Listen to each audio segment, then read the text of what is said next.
बड़ी तेज धूप थी, लेकिन गेहूं की कटाई का भी यही मौसम था। मुकेश ने एक नज़र तपते हुए सूरज पर डाली और फिर अपने कंधे पर रखे रुमाल से पसीना साफ किया। सुबह सवेरे ही वो खेतों में आ गया था। जब से पिताजी बीमार रहने लगे थे, खेतों का सारा काम मुकेश के कंधे पर आ चुका था। बड़ा भाई गौतम पढ़ाई का शौकीन था। शिक्षा प्राप्त करने के बाद उसने शहर में ही नौकरी करने को इम्पोर्टेंस दी थी, लेकिन मुकेश को 5वीं कक्षा के बाद ही अपनी पढ़ाई छोड़नी पड़ी, क्योंकि पिताजी बीमार रहने लगे थे। इसलिए कम उम्र में वो पिताजी के साथ खेतों में जाने लगा, क्योंकि गौतम ने तो साफ साफ मना कर दिया था कि वो खेतों में काम नहीं करेगा। उसे तो पढ़ लिख कर अफसर बनना है। बड़ा बेटा था, इसलिए माँ बाप का लाडला था। इसलिए माँ ने कहा कि गौतम अपनी पढ़ाई पूरी करेगा। मुकेश का क्या है, उसकी पढ़ाई छुड़ाकर उसे खेत में लगा देंगे। आखिरकार खेतों का काम भी तो किसी को संभालना है। माँ दोनों बेटों में अक्सर छोटे बेटे मुकेश के साथ ज्यादती कर जाती थी। बड़े बेटे से कुछ ज़्यादा ही प्यार था। वक्त ऐसे ही गुजरने लगा। गौतम ने शिक्षा प्राप्त करके नौकरी भी शहर में कर ली थी। जब उसकी शादी का समय आया तो माँ ने 10वीं पास अपनी सहेली की बेटी गौतम के लिए पसंद की। माँ कहने लगी, मेरा बेटा पढ़ा लिखा है, अफसर बेटे के लिए मैं पढ़ी लिखी लड़की ही लाऊंगी। वो पढ़ी लिखी लड़की तो ले आई थी, जो कि इधर ही गाँव में 10वीं की शिक्षा देकर पास हुई थी, लेकिन अपने आप को MA पास से कम नहीं समझती थी। बहुत नखरेबाज थी। गौतम की सैलरी इतनी अच्छी न थी कि पत्नी का खर्चा शहर में बर्दाश्त कर सकता, इसलिए गौतम की पत्नी मेघा गांव में ही रहती थी। 8 दिन बाद गौतम बस छुट्टी पर आता था और माँ उस दिन पनीर या छोले भटूरा बनाती थी। कहती थी, मेरा बच्चा शहर जा रहा है। सारे घर में बस गौतम की इज्जत थी, उसकी आओ भगत की जाती थी। मुकेश बाप के साथ खेतों में इतनी मेहनत करने के बावजूद भी इतनी इज्जत नहीं पाता था जितनी कि गौतम को मिली थी। पिताजी जो अहमियत गौतम को देते थे, मुकेश को नहीं देते थे, और गौतम हर समय अपनी पढ़ाई का रोब मुकेश पर झाड़ता रहता था। हालांकि घर का सारा खर्चा मुकेश ने उठा रखा था। गौतम जो भी कमाता बस पत्नी की मुट्ठी में ही रखता था। मुकेश ने कभी ये नहीं कहा था कि बड़ा भाई खर्चा क्यों नहीं देता। मुकेश सोच ही रहा था कि आज अपने पिताजी से कहूँगा कि जाकर गौतम से भी कहे कि घर के खर्चे में हाथ बटाया करे। लेकिन इससे पहले ही गौतम अपने माँ बाप के सामने बैठे ये कह रहा था कि पिताजी, US में नौकरी के लिए अप्लाई किया था और मेरी नौकरी 1-2 कंपनियों में लग चुकी है। ये सुनकर माँ तो गौतम का माथा चूमने लगी। कहने लगी, मेरा बेटा जुग जुग जिए। पिताजी कहने लगे, तूने हमारा सीना गर्व से चौड़ा कर दिया है। मुकेश भी वहीं चारपाई में माँ पिताजी के साथ बैठ गया। पिताजी मुकेश को देखकर कहने लगे, तुम्हारे भाई की US में नौकरी लगी है। गौतम कहने लगा, नौकरी तो लग गई, लेकिन वहाँ जाने के खर्चे बहुत हैं। माँ, मैं चाहता हूँ किसी भी तरह करके मेरे लिए 2 लाख का इंतज़ाम कर दे। ये कहना था कि बाप कहने लगा, हाँ 2 लाख का इंतज़ाम हो जाएगा। मुकेश कहने लगा, पिताजी कहाँ से हो जाएगा। ये बात कहनी थी कि बाप के माथे पर बल पड़े थे। कहने लगे, क्यों, ये सारी ज़मीनें क्या तुम्हारी है? इस पर गौतम का भी हक है। मुकेश कहने लगा, भाई कौन सा खर्चा देते हैं, जो भी आता है घर में खर्च मैं करता हूँ। पिताजी कहने लगे, बस बस, मैं जानता हूँ कि तू सारे पैसे खर्च नहीं करता। पिताजी, खेतों से जो भी मुनाफा होता है सब कुछ आपको पकड़ा देता हूँ। मैंने तो कभी गिनती भी नहीं की। पिताजी कहने लगे, हाँ तो मैंने कब मना किया है, मेरे पास पैसे पड़े हैं। वो जो पैसे थे उनमें से कुछ तो घर में खर्चा हो जाते हैं और कुछ मैं संभाल कर रख लेता हूँ। आखिर गौतम का भी तो ज़मीनों में हिस्सा है। मेरे पास 2 लाख रुपए हैं, गौतम को पैसे दे दूंगा। मुकेश तो ये सुनकर चुप सा हो गया था। अगले महीने उसकी अपनी शादी थी और 2 लाख रुपए उसने अपने बाप के पास इसलिए जमा करवाए ताकि अपनी शादी पर अपने अरमान पूरे कर सके। पहले तो माँ ने उसके लिए जिस लड़की का रिश्ता तय किया था और वो बिल्कुल पढ़ी लिखी नहीं थी। कहने लगी, तो कौन सा पढ़ा लिखा है जो तेरे लिए पढ़ी लिखी लड़की लेकर आऊँ?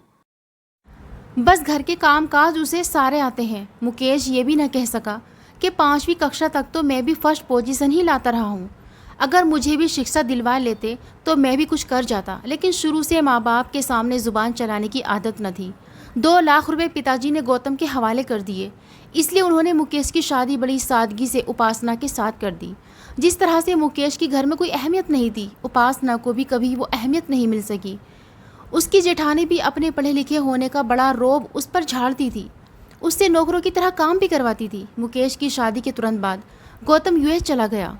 उस समय गौतम के 2 बेटे पैदा हो चुके थे और अपने घर के साथ साथ मुकेश को गौतम की पत्नी बच्चों की भी जिम्मेदारी उठानी पड़ती थी। लेकिन मजाल है कि कभी उसके माथे पर बल आया हो।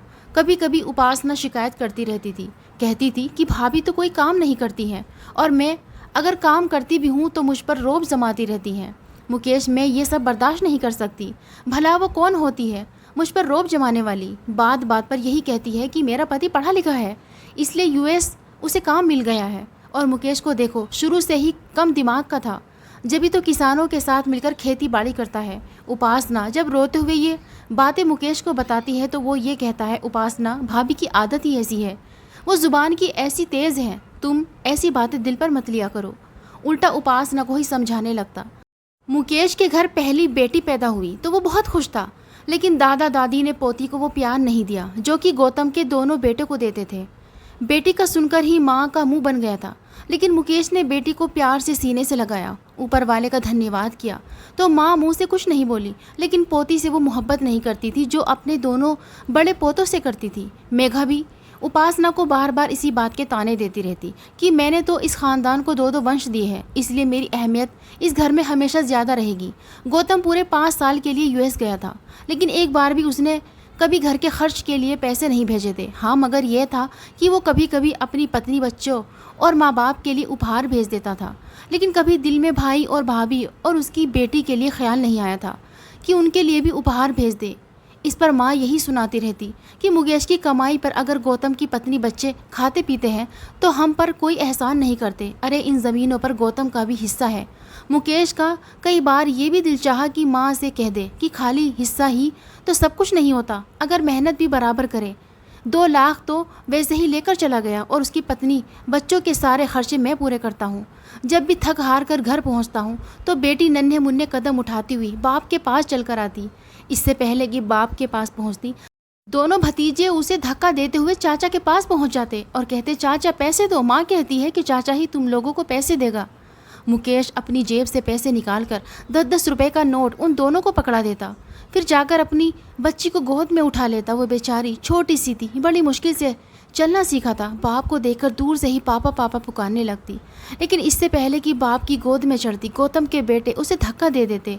दिन भर उपासना कामों में लगी रहती और बेटी गौतम के बेटों से मार खाती रहती। अगर कभी दोनों बच्चों को डांट देती कि तुम लोगों को नज़र नहीं आता कि बहन इतनी छोटी है और उसके हाथ से खिलौने छीन रहे हो, इसे थप्पड़ मार रहे हो। उपासना का बस इतना कहना होता कि सास और जेठानी दोनों उससे लड़ने लगती, तुम क्यों छोटे बच्चों के पीछे पड़ी हो? अरे अगर अपनी बेटी का इतना ही ध्यान है तो उठाकर कमरे में बंद कर दो, हमारे बेटे तो यहीं आंगन में ही खेलेंगे। उपासना जब मुकेश से रो रो कर ये कहती कि तुम क्यों नहीं कुछ बोलते, कौन से तुम इनका खा रहे हो, क्यों चुपचाप रहते हो, तो वो यही कहता कि मैं इतनी सी बात पर अपनी माँ से बदतमीज़ी नहीं कर सकता। कोई बात नहीं, ऐसा करो, तुम काम करती हो तो गुड़िया को अपने पास बैठा लिया करो। उपासना कहती, बस करो, तुम्हें सब्र करना है तो करो, मुझे मेरी बेटी को क्यों करवा रहे हो, हमारे साथ ज़्यादती क्यों कर रहे हो? लेकिन वो प्यार मोहब्बत से बस पत्नी को समझा ही देता था, तुम सब्र करो, ऊपर वाला हमें खूब देगा। वो कहने लगी, तुम्हारा सब्र मेरी जान ले लेगा। ये कहकर वो उठकर चली जाती। सारे घर की जिम्मेदारी उपासना पर ही थी। मेघा किसी काम को हाथ नहीं लगाती थी। अगर सास ससुर उससे चाय का भी कह देते तो लड़ने लग जाती। कहती, खुद तो आपका बेटा परदेश में जाकर बैठ गया है, क्या मैंने यहाँ पर आप लोगों को संभालने की जिम्मेदारी उठा रखी है? वो वहाँ परदेश में अय्याशी कर रहे हैं और मैं क्यों उसके माँ बाप की देखभाल करूं? जब मुकेश के माँ बाप मेघा की बदतमीज़ी सुनते तो थोड़ी देर के लिए उसे कोसते, फिर उनको उपासना याद आने लगती। जो कुछ भी हो, जैसे भी हो, लेकिन चुपचाप उनके सारे काम कर देती थी। 5 साल बाद जब गौतम यूएस से वापस आया तो सबके लिए बहुत सारे उपहार लेकर आया था। उस समय मुकेश की बेटी भी 3 साल की हो चुकी थी। गौतम अपने बेटों के लिए बहुत सारे खिलौने लाया था।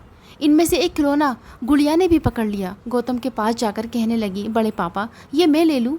बड़े प्यार से उस बच्ची ने पूछा, लेकिन गौतम ने उसके हाथ से वो खिलौना छीन लिया। कहने लगा, मैं ये सब अपने बच्चों के लिए लाया हूँ। फिर उपासना से कहने लगा, तुमने अपनी बेटी को ज़रा भी तमीज़ नहीं सिखाई। वो जेठ का व्यवहार देखकर हैरान हुई। मुकेश ने फ़ौरन अपनी बच्ची को पकड़ लिया। फिर गुड़िया से कहने लगा, बेटा मैं तुम्हें कल खिलौने ला दूंगा। गौतम सबके लिए चीज़ें लेकर आया था, यहाँ तक कि पड़ोसियों के लिए भी कोई ना कोई उपहार लेकर आया था। बस नहीं लाया था तो मुकेश और उसकी पत्नी और बच्चे के लिए कुछ नहीं लाया था। ना ही माँ बाप में से किसी ने ये बात बड़े बेटे को बोली कि तुम 5 साल बाद आए हो तो छोटे भाई और उसकी बेटी के लिए कुछ नहीं लाए। बहरहाल अभी कुछ दिन ही गुजरे थे कि गौतम कहने लगा कि उसे पिताजी की जायदाद में से अपना हिस्सा चाहिए। उसके बच्चे बड़े हो रहे हैं और वो नहीं चाहता कि गांव के गंदे माहौल में इनकी परवरिश करे। वो उन्हें शहर में रखना चाहता है और अच्छे इंग्लिश मीडियम स्कूल में उन्हें शिक्षा दिलवाना है ताकि उसके बेटे बड़े होकर अफसर बने। मुकेश को लगा था कि इस बात पर तो उसके माँ बाप को ज़रूर आपत्ति होगी, लेकिन वो हैरान रह गया था। उसकी माँ कहने लगी, हाँ हाँ क्यों नहीं, मेरे पोते बड़े होकर बाप की तरह ही अफसर बनेंगे। पिताजी ने भी यही कहा कि ठीक है, तुम्हारी ज़मीन है, तुम्हारी अमानत है, तुम चाहो तो इन्हें बेचकर शहर में घर ले लो। ये सुनना था कि मुकेश कहने लगा, पिताजी ज़मीनों पर मेहनत मैंने की है, और भाई ने अगर नौकरी भी की तो कभी कोई भी खर्चा नहीं भेजा। सारे खर्चे इन्हीं ज़मीनों से पूरे हो रहे हैं, और 2 लाख तो गौतम भैया ले चुके हैं। ये कहना था कि एक ज़ोरदार थप्पड़ बाप ने मुकेश के मुंह पर मारा था। कहने लगे, मुझे नहीं पता था कि मैं एक आस्तीन का सांप पाल रहा हूँ। तूने क्या भाई पर एहसान किया है? इसकी ज़मीनों पर काम कर रहा था तो क्या ज़मीनें तेरी हो गई? वो कहने लगा, मैं ये नहीं कह रहा, लेकिन अगर भाई अपनी ज़मीनों पर शुरू से मेरी तरह हल चलाता तो मैं भी शिक्षा हासिल कर लेता। मैंने कुर्बानी दी है तो मेरी कुर्बानी का मुझे कहाँ सिला मिला है? पहली बार मुकेश ने शिकायत की थी, लेकिन बाप ने थप्पड़ की बारिश कर दी। ये देखकर तो उपासना की जान पर बन गई। पहली बार मुकेश ने बाप से शिकायत की तो आगे से थप्पड़ मिले थे। उपासना मुकेश के सामने जाकर खड़ी हो गई और ससुर के सामने हाथ जोड़ दिए। कहने लगी, पिताजी बस कर दे, गौतम भैया को जो चाहिए उन्हें दे दे। हाथ पकड़कर वो मुकेश को कमरे में ले गई। ज़मीन पर गिरने की वजह से उसकी कोहनियाँ छिल गई थी, उसमें से खून बह रहा था। पहली बार मुकेश की आंखों से आंसू बह रहे थे। बाप ने आधी ज़मीन गौतम के नाम लिख दी, जिन्हें बेचकर वो शहर चला गया। कुछ दिन बाद उपासना ने मुकेश से कहा, अपने बाप से माफ़ी मांग लो। मुकेश बेकसूर होते हुए भी अपने बाप के आगे हाथ जोड़कर माफ़ी मांग ली और उन्हें मना लिया। लेकिन इस साल जैसे गेहूं की फसल तैयार हुई, खेतों में आग लग गई। पता नहीं किसकी हरकत थी, सारे खेत जल गए थे। उसमें बहुत नुकसान हो गया था और मुकेश तो परेशान होकर रह गया था।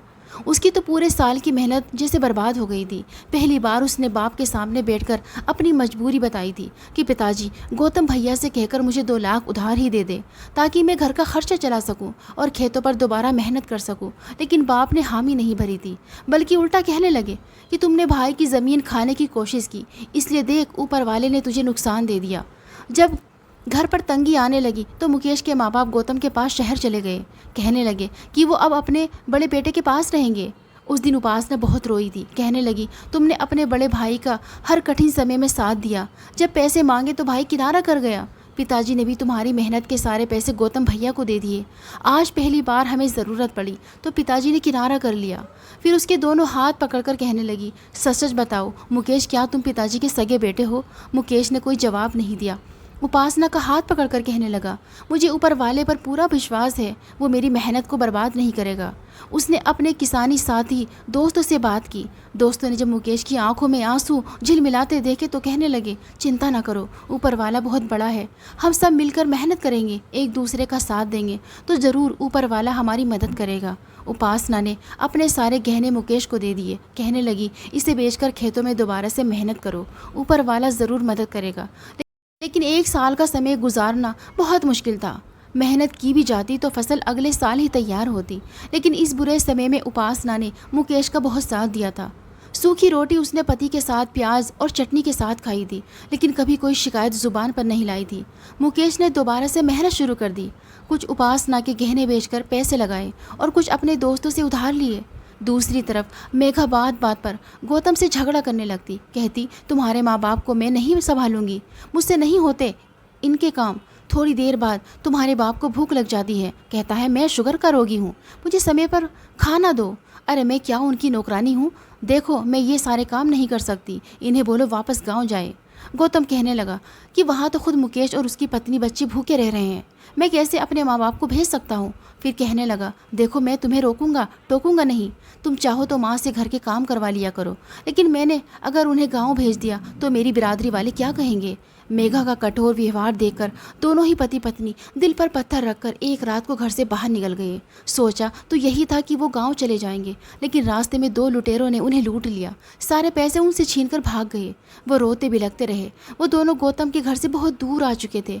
वापसी का रास्ता समझ नहीं आ रहा था कि कहाँ है, इसलिए खो गए थे। 2-3 दिन तो सड़कों पर ही घूमते रहे। भूख लगती तो कोई ना कोई तरस खाकर उन्हें खाना दे देता, लेकिन बाद में किसी ने खाना भी नहीं दिया। मुकेश की माँ रोने लगी, सिसकने लगी। मुकेश की याद उन्हें इस समय शिद्दत से आई थी। वो तो जब तक माँ बाप को खाना अपने हाथों से नहीं खिला देता था, खुद खाना भी नहीं खाता था।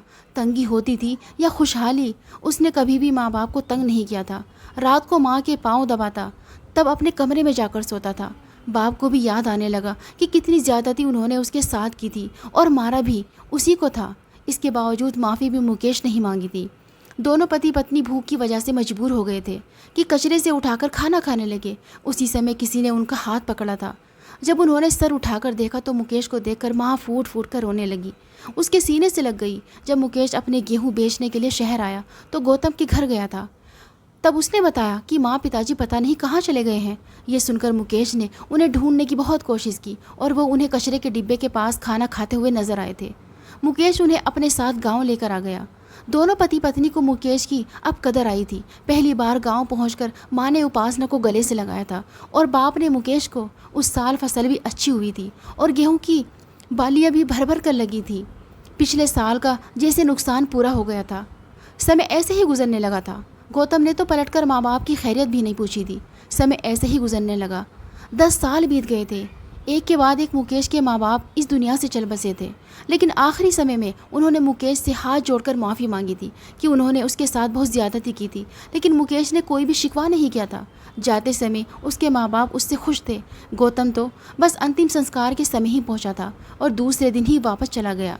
लेकिन मेघा और बच्चों ने तो आने की भी तकलीफ़ नहीं की थी। मुकेश ने इतनी तरक्की कर ली थी कि भाई की ज़मीन दोबारा से खरीद चुका था। घर में हर चीज़ की रेल पेल थी, खुशहाली थी। मुकेश उपासना से कहता था कि देख लिया तुमने, मैंने कहा था ना, ऊपर वाला हमें हमारे सब्र का फल ज़रूर देगा। एक रात उनके घर का दरवाज़ा ज़ोर ज़ोर से खटखटाया गया। मुकेश परेशान हो गया। जैसे ही उसने दरवाज़ा खोला तो गौतम और उसकी पत्नी रोते हुए घर में आए थे। कहने लगे उनके बेटों ने उन्हें बर्बाद करके रख दिया। दोनों ही नशे के आदी हो चुके हैं। सब कुछ बिक गया। दोनों बेटे नशे में धुत हर समय गली कूचों में गिरे रहते हैं।